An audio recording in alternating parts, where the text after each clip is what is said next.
Hey guys, welcome back to another video. So we're going to be continuing with the mass matter function interaction of momentum video article series. I looked at part 3 and part 4 and I realized that I need to combine them together because I broke part 3 up right where it started to explain a 10-point system within the structure of the universe, and I think I broke it up mainly just to keep it a certain size, but I don't have those same size limitations in this particular format, so I'm going to go ahead and put together part 3 and part 4 into one video article. Now it will make it a little bit longer than the parts that came before, but that's okay. There's so much information that I want to share and so many explanations that I want to get into, but you have to realize that when I put this particular post together in 2015, in September of 2015, I was going through an evolution and I hadn't come to some of the conclusions that I've come to now. This is the reason why I'm putting this series together. I want to show you where I was at and the transition and the foundation that this particular series of posts represent in my journey to my new understanding of the universe. So that is why I'm going to go ahead and read these the way I wrote them, and I will be following this part 3 and part 4 video article up with those other posts and additional information, so definitely stay tuned for that. With that being said, first make sure you've watched part 1 and part 2. I'm going to go ahead and put together this part, which is going to be part 3 and part 4, and I'm going to give you a little bit of more information about what's going on. I'm going to follow up with the other posts that were in this particular series. So I'll follow that up with a couple other articles that I'm going to be turning into videos, as I said. And I'm going to go ahead and elaborate a lot more in those videos. And when I come to the conclusion of this series, I might even make a separate video just going over the entire forum, all of my posts contained within the forum, everything that I was trying to say, and also some of the new revelations that I've come to realize. Okay, now with all of that said, let me go ahead and just get right into it. I'm going to go ahead and start reading part 3 and part 4. Okay, so here we go.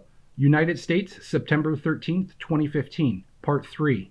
So, breaking down the interaction of the universe, energy and dark energy, with hydrogen as the simplest form of matter, with its nucleus, protons, and hypothetically in the nucleus of atoms there are protons and neutrons, and ultimately inside those are quarks, as the foundation of mass or matter, compressed and bound by entanglement energy, forever connected from the mass of which they originated, each atom with a virtual shaft on one side of the pole connected to the heart of the black hole from which they are entangled. On the other side of the pole is the energetic potential of infinite energy, each atom in its structure forming a spring of energetic potential, visualized as a shaft with a tightly wound string of energy, in many ways representing a coil magnet. Now, how this matter interacts with dark energy and how it is able to maintain structure and not only unravel instantaneously is the key to the whole show, as even the word instantaneously is a representation of time, and time is the key to the equation, evolution, and foundation of all.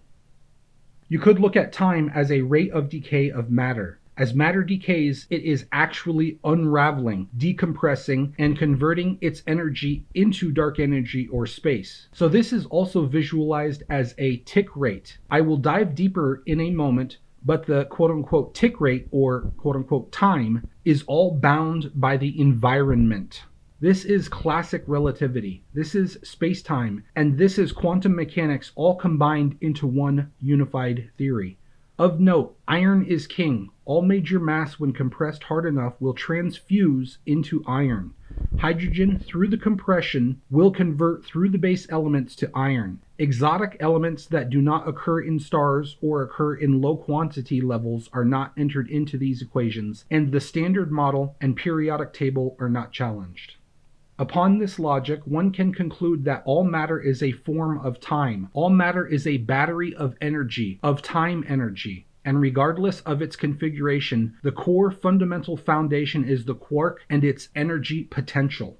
To dive deeper into matter, you also have to dive into the nature of dark energy and understanding what the interaction is between the two. For that, we have to look at the dark energy field further. The dark energy field is a computation of sorts and can only interact at a specific defined rate for the state it's in. That is to say, there are different states to the dark energy field, or what I like to call quantum gravity. At each state of the dark energy field, the interaction with matter changes. The more dark energy, the more interaction with matter, and the more time can pass, or the higher the quote-unquote tick rate. The more dark energy, the faster time and light occur. Looking at the universe, we break this down into 10 states of the dark energy field, or 10 states of quantum gravity. At each state, the rate of time and therefore the speed of light changes. The more dark energy, the more time.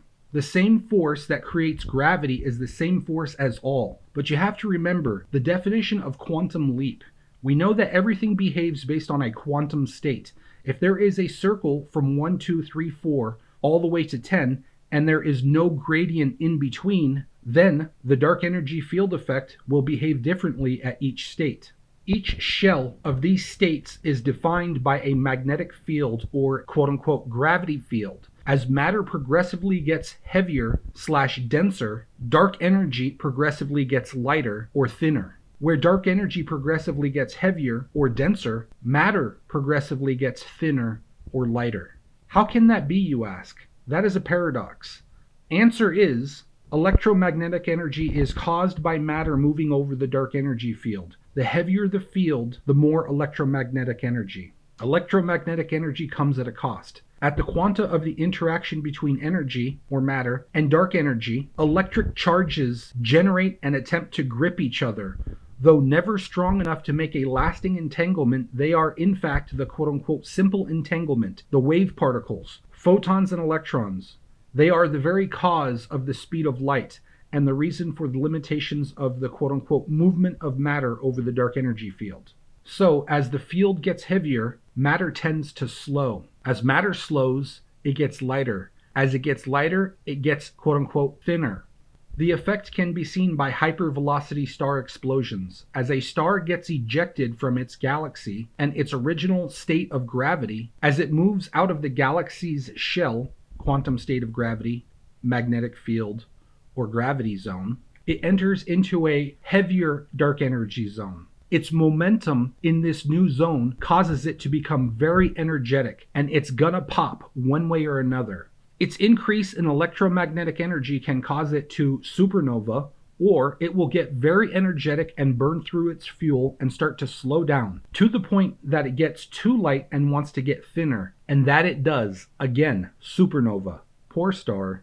But this is also the reason why galaxies grow from the inside out. As the massive heavy mass rotates around the galaxy, starts to build at the outer edge of the galaxy, because mass is moving faster on the outer edge compared to the inner area. The outer edge gets heavier and heavier.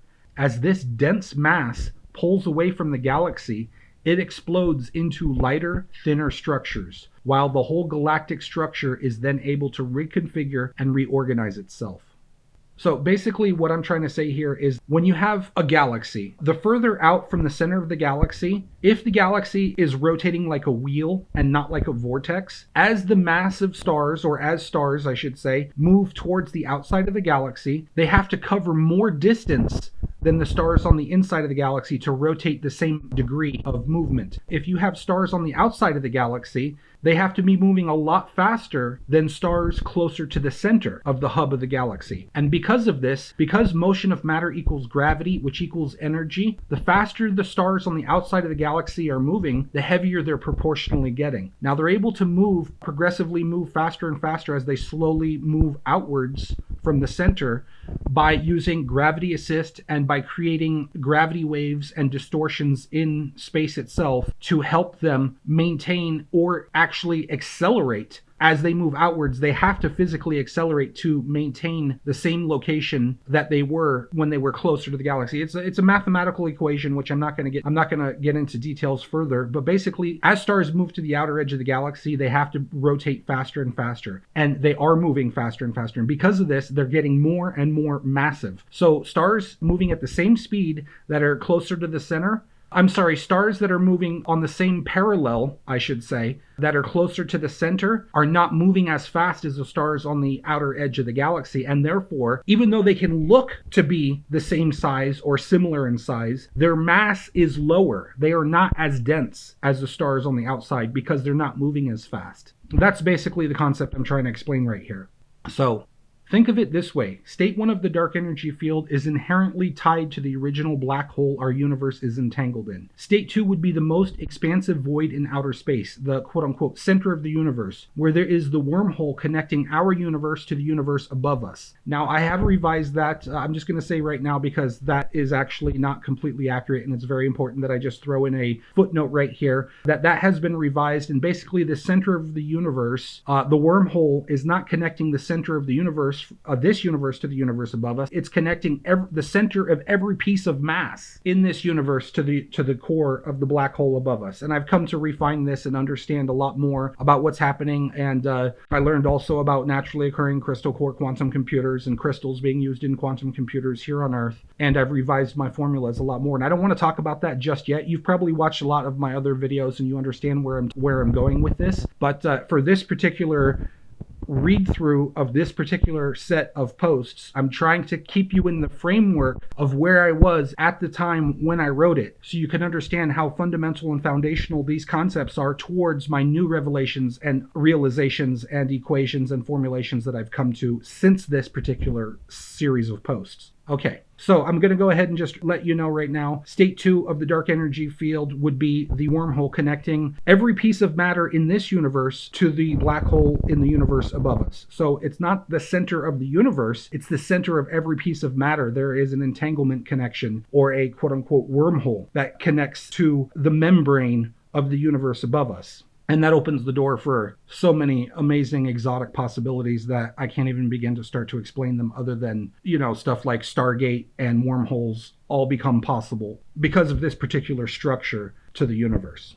Okay, so that's enough said for state 2. So state 2 of the dark energy field is the wormhole connecting this universe to the universe above us. I'll just read it like that. State 3 would be the large expanses of empty space between all else. So the giant voids in space, that is state 3 of the dark energy field.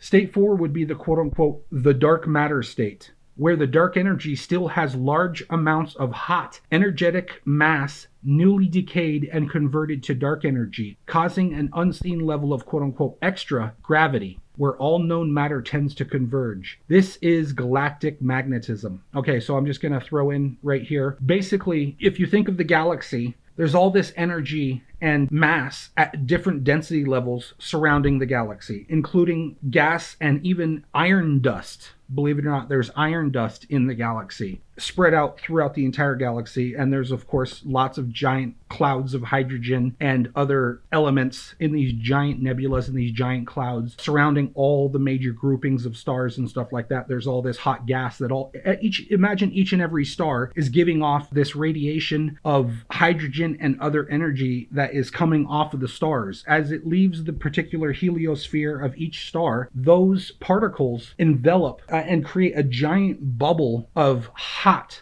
relatively, quote unquote, relatively compared to empty cold space, of hot electromagnetic mass and energy that surrounds the entire galaxy. Well, because a lot of it is so thin, obviously you can't see it, but it does have a gravitational influence. On top of that, remember, the dark energy state is the densest, most empty parts of space. When you have the galactic bubble, all of that fine quote-unquote dust and other energy that is decaying from the state of energy into dark energy surrounding the galaxy. And as that quote-unquote hot decay cools down, that hot decay moves into the dark energy zones, which are actually the voids, the giant voids of outer space. I hope I made that clear.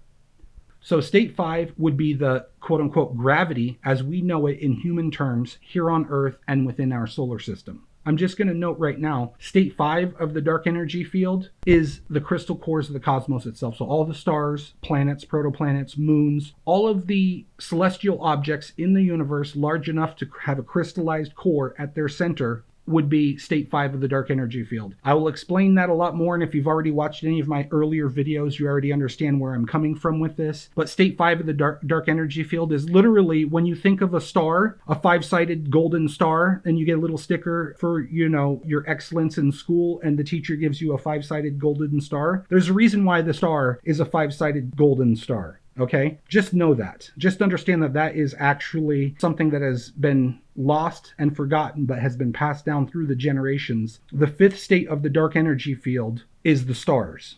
Okay, so just know that. State 6 through 9 would be the atomic forces, the layers of magnetic fields within the atom, with the ninth state being the quark, or quote-unquote local entanglement. And finally, 0, the potential for a new quote-unquote level plane, compression into a new universe, or universes, of this universe, and a cascade of universes, all tied to the original universe. State 10 is a black hole. Okay, so literally at the center of the cores of the cosmos, when there's enough pressure and that core crystallizes, even on planet Earth, possibly even something as similar to this is occurring at the very, very center of the moon, Earth's moon, Mars, Venus, Pluto. There is the possibility at the very center of these massive celestial objects, there is enough mass compressing matter enough that it creates when I say black hole, you have to understand black hole is a phenomenon happening in mathematics of space itself. When you think of a black hole as this giant hole in space and everything's falling into it, that's a little bit of a misconception. Basically, you have to understand when the energy levels at this point get so dense, let's say you get down to absolute zero, and I'll explain all of this a little bit more as we go, as we continue with this series and the other articles that I've already written and the new articles that I'll be coming out with. But when you get to 0 degrees, or basically 0.1 degrees, just to keep things simple, it's easier to go, instead of trying to get to absolute zero, which is almost impossible, it's easier to flip from 0.1 to flip to minus 0.1. When you flip from 0.1 to minus 0.1, and we're talking about right on the edge of absolute zero, okay? So when you go from 0.1, which is, almost absolute zero, to minus 0.1, and I'm removing a whole bunch of zeros here just to make things simple, right? When you have that flipping occur, that is a quantum computer, okay? That is a black hole.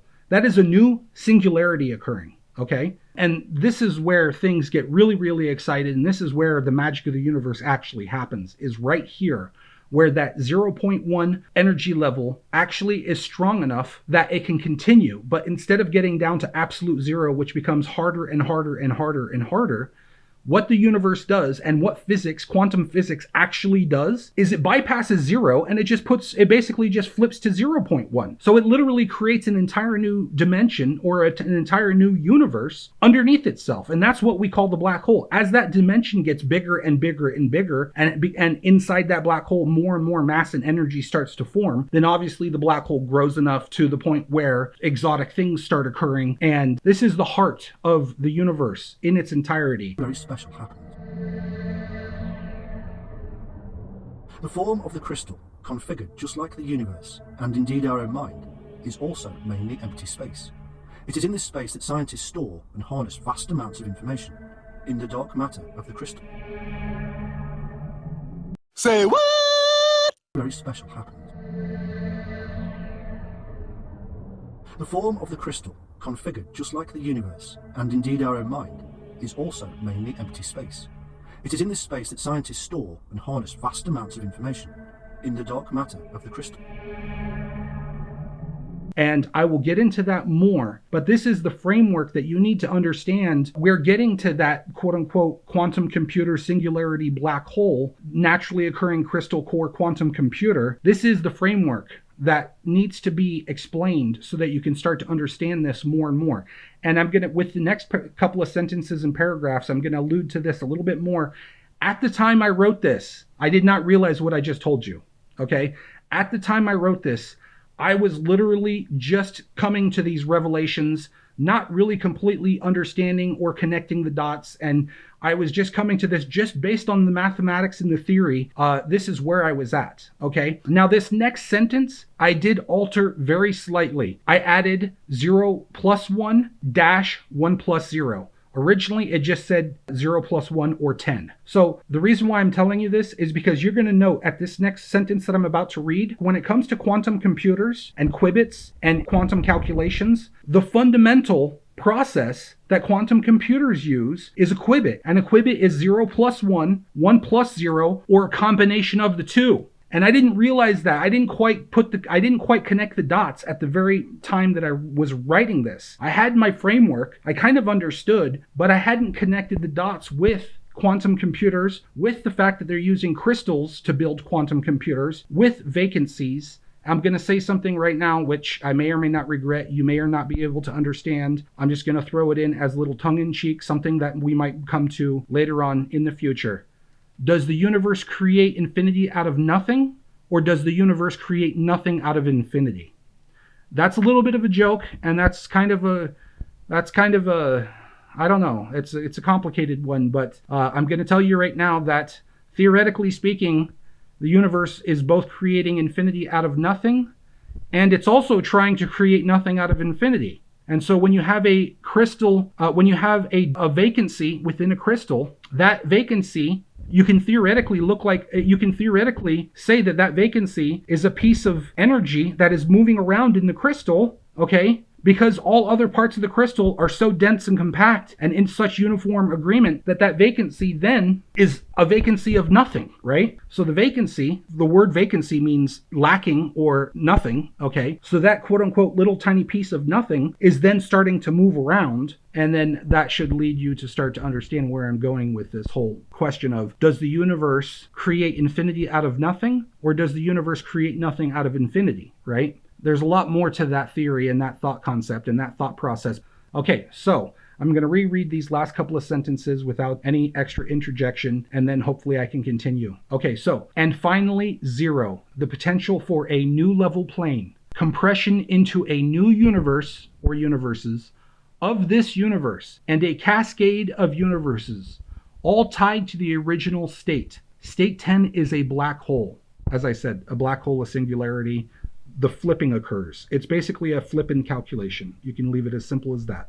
The atomic dark energy field range is from quantum states 6 through 9, and of course starting all over again at 0 or 1, or at 0 plus 1 dash 1 plus 0 or 10. Once compression is so intense that it creates a new black hole, 0 through 9, and then back to 0, cascading universe. All right. I want to say a lot more. Let me go ahead and just finish this particular video article, and then we'll follow up on that some more. And keep watching, because this is really going to give you an idea of the understanding of the way the universe works.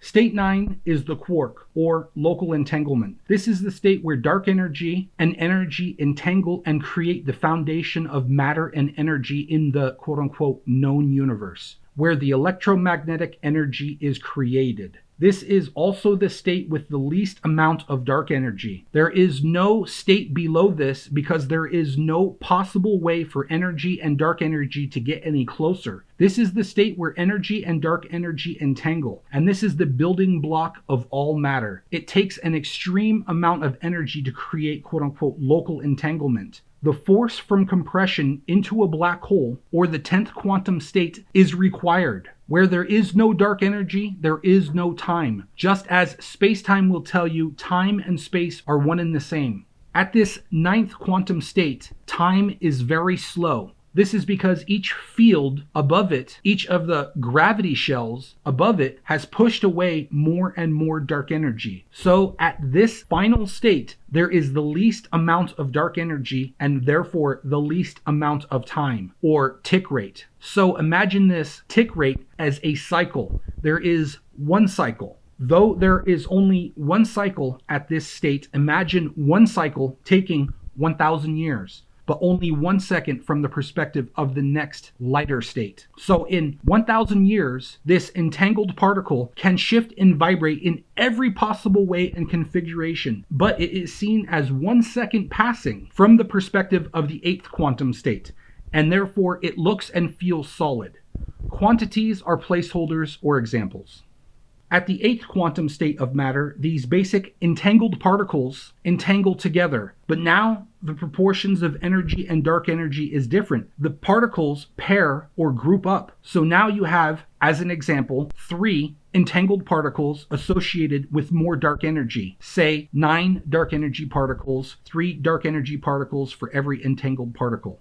And again, now you have 3 entangled particles entangled with 9 dark energy particles. Or not particles, but units. Dark energy is ultimately energy, and so is therefore not a particle at all. So you have 3 entangled particles with, as an example, 9 units of dark energy. Dark energy is space, and space is dark energy. So only the ninth quantum state has an exact configuration of energy and dark energy. Entanglement. Starting at the eighth quantum state and above, the amount of dark energy, and therefore space, to entangle with these most fundamental particles can vary depending on the pressure the particles are in. So, at the eighth quantum state, you have 3 entangled particles that are usually associated with 9 dark energy units, but because the matter is under so much pressure that the quote-unquote space is squeezed out, you will find that where there are usually 9 dark energy units, depending on the pressure, there will be less dark energy units because they have been squeezed out, and so time will slow because there is less dark energy in the same amount of space to calculate one cycle. I don't know how that translates as far as comprehensibility, but I'll just go ahead and keep on reading and I'll try to explain it more and more. Looking at this, we can then see that matter has evolved to accommodate this environment, where it has combined itself in such a way that as it compresses, it magnifies. That is to say, once matter has compressed from hydrogen through the elements to iron, it cannot compress anymore, and iron then compresses to a point where it crystallizes into a magnetic state, where its magnetic field quote-unquote magnifies or enlarges around the mass in an effort to save off the dark energy field. This is the building block of all structures in the universe. As I said, iron is king. Once the iron core of mass reaches a threshold and becomes quote-unquote heavy enough, and as its energy or magnetic field intensifies enough, as matter continues to fall into the core and instantly compresses into iron, it creates a time dilation field and a new black hole is born, where the electromagnetic energy is so magnified that it pushes so much dark energy away from itself that there is literally nothing for quote-unquote wave particles or light to travel through. At this point, the core is considered a black hole. Electromagnetic energy is a property of the dark energy field, and as I said, the field does not interact with itself or strongly interact with itself. I can go on and break down the dynamics even further, but this is a general overarch to the structure of the universe, or the quote-unquote universal construct. The right side of dark energy, a universal construct. This is true, Orion Michael Guy. Okay, so there's so much to break down in this particular article. I already threw in a couple of footnotes here and there. So let me go ahead and just finalize this a little bit and just give you a little bit of an idea of where I was going with this, just try to extrapolate it a little bit more.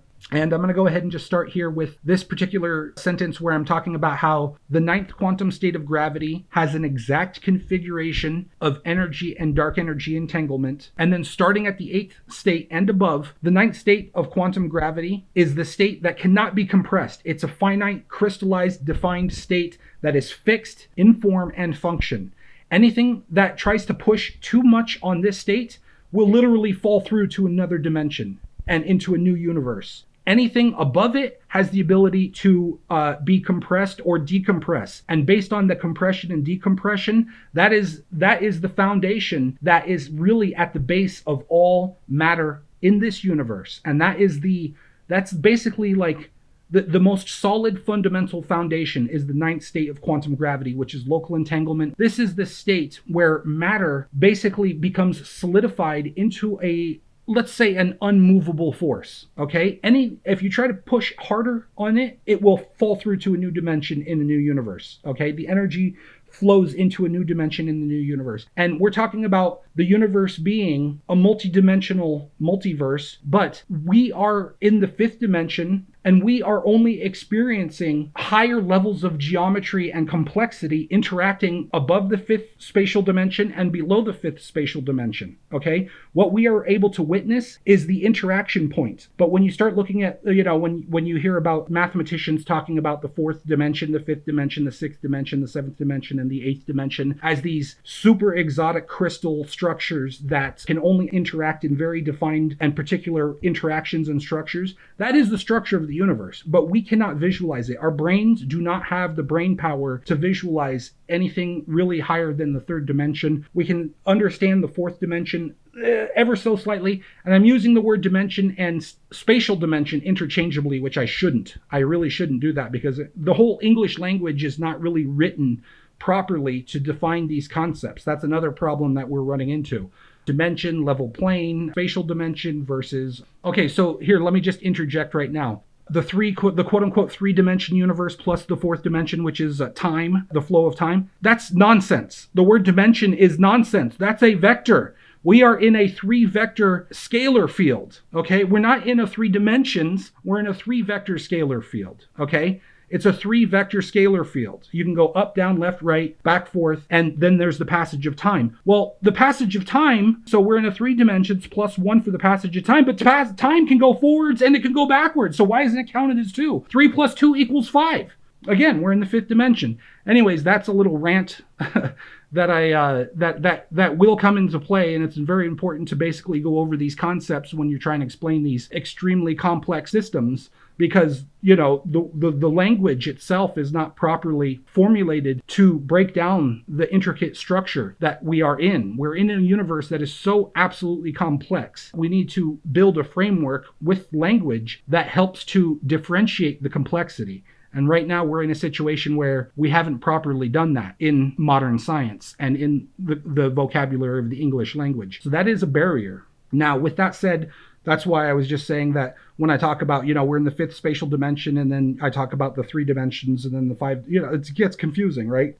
So it is confusing, and the language and the structure isn't formulated properly to understand and to physically break this stuff down. And that's why mathematicians turn to math, because in math, it's a lot more clear, but even mathematicians will tell you that their own jargon and their own symbols and language sometimes is confusing too. It's just one of those things where we have not evolved a complex enough structure that we can take some of these extremely highly complex systems and break them down and explain them simply without running into overlapping meanings in words, symbols, and in language. So that's just something I wanted to interject. But all of that said, the point that I was trying to get to is that the 9th quantum state of gravity is your fixed point that everything is built above or built below. That is really, the 9th state is really that solid point. Again, the 9th quantum state also then, you're going to learn that number 9 has other meanings too. 9, 10, and 11 have other meanings too, which are also very complex. But with all of that said, thank you very much for watching. I really hope that this was illuminating to you and enlightening, and that you were able to get some information out of it. I do think that going through these particular parts, part 1, 2, 3, and 4, plus the additional information which I'm about to include in this video series, will help you start to understand the foundation of the universe, how everything works, my process and my understanding, the revelations that I was going through. And it's like a step, you look at, if you're, say you're playing a video game and you're on level, say 16, you're on level 16, you have to get through level 16. And when you're looking from level 16 to level 17, the level looks like a certain challenge, right? And you have certain structures and formulas that you're looking at and you're going through. When you go through from level 16 to level 17, and now when you're at level 17 and you turn around and you look back, everything looks different, right? So it doesn't look the same anymore. Level 16 doesn't look the same when you're already on the other side as it did before you went through it. And so that's why I'm giving you this series, is so that you can understand, when I was at level 16 looking forward, it looked one way. Once I got through level 17 and I reached level 17 and I realized what was happening and I turned around and looked back, it all looks different. So with that said, that's where I'm at. That is why I'm reading through this series the way I wrote it, and then keep watching because I have a lot more posts coming. I'm going to do a lot more follow-up of my earlier articles, my flashback articles, if you will, from 2015 through 2017. And then this will also give me a chance to not only to reword my formula and to refine the way I present my formulas and my foundational work, but it will also give me the chance to come up with some gaps in my theory and to understand exactly where everything falls into place. And that's the process I'm going through right now. I really appreciate you watching. If you have any questions, put them in the comments below. Thanks for watching, and check back soon. I will have more content for you shortly. Thanks for watching.